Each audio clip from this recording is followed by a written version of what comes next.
Assalamualaikum warahmatullahi wabarakatuh. Saya Siti Aminah dengan NIM 104200017 dari kelas HES 4B. Di sini saya akan menjawab soal dari MK Hukum Acara Pidana, yaitu yang pertama, informasi atau laporan dan pengaduan, yaitu pada pasal 1/25 KUHP menyatakan pengaduan adalah pemberitahuan disertai permintaan oleh pihak yang berkepentingan kepada penjabat yang berwenang untuk menindak menurut hukum seseorang yang telah melakukan tindak pidana aduan yang merugikannya. Sedangkan pengaduan terdapat pada pasal 1/25 KUHP, yaitu pemberitahuan disertai permintaan oleh pihak yang berkepentingan kepada penjabat yang berwenang untuk menindak menurut hukum seseorang yang telah melakukan tindak pidana aduan yang merugikannya. Kemudian saya akan menjawab soal nomor 2, yaitu pengertian penyelidikan dan penyidikan.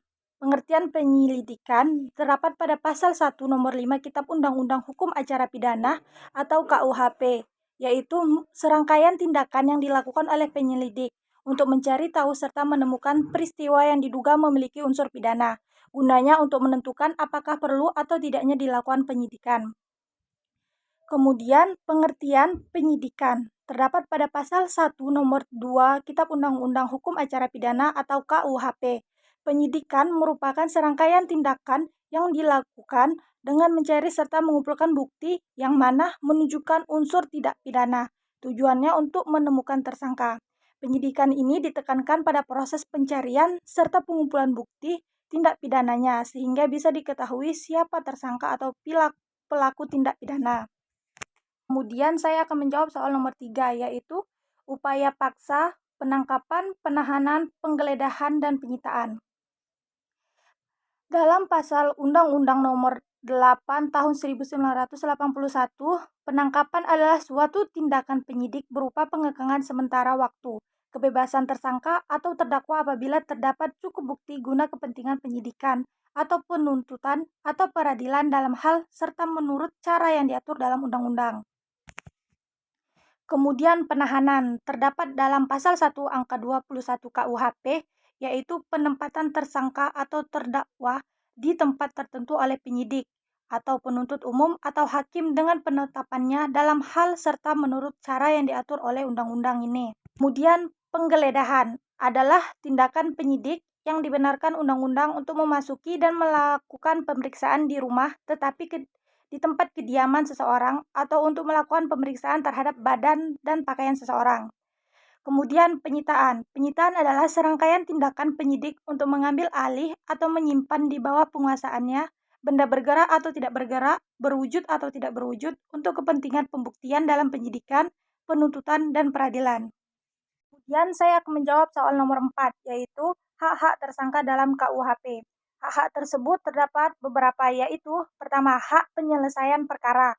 Yang kedua, hak untuk mengetahui apa yang dituduhkan kepadanya. Kemudian hak memberikan keterangan secara mandiri dan bebas intimidasi dari pihak manapun. Kemudian hak atas juru bahasa. Kemudian hak untuk memilih sendiri penasehat hukumnya. Kemudian hak mendapatkan bantuan hukum pro bono alias cuma-cuma. Kemudian saya akan menjawab soal nomor 5, yaitu bantuan hukum. Bantuan hukum adalah bertindak sebagai pendamping atau kuasa hukum untuk menyelesaikan perselisihan tentang hak dan kewajiban seseorang di depan pengadilan, bertindak sebagai pendamping dan pembela terhadap seseorang yang disangka atau didakwa melakukan tindak pidana di depan pengadilan. Kemudian saya akan menjawab soal nomor 6, yaitu berita acara pemeriksaan. Berita acara pemeriksaan merupakan keterangan terdakwa di luar persidangan yang diberikan kepada penyidik pada saat terdakwa berstatus sebagai tersangka. Berita acara pemeriksaan tersebut digunakan sebagai bahan dalam pembuatan surat dakwaan. Kemudian saya akan menjawab soal nomor 7, yaitu penyerahan bab ke JPU. Terdapat pada pasal 110 Kitab Undang-Undang Hukum Acara Pidana atau KUHP, ada beberapa prosesnya. Yang pertama, yaitu dalam hal penyidik telah selesai melakukan penyidikan, penyidik wajib segera menyerahkan berkas perkara itu kepada penuntut umum. Yang kedua, dalam hal penuntut umum terdapat bahwa hasil penyidikan tersebut ternyata masih kurang lengkap, penuntut umum segera mengembalikan berkas perkara itu kepada penyidik disertai petunjuk untuk dilengkapi. Kemudian yang ketiga, Dalam hal penuntut umum mengembalikan hasil penyidikan untuk dilengkapi, penyidik wajib segera melakukan penyidikan tambahan sesuai dengan petunjuk dari penuntut umum.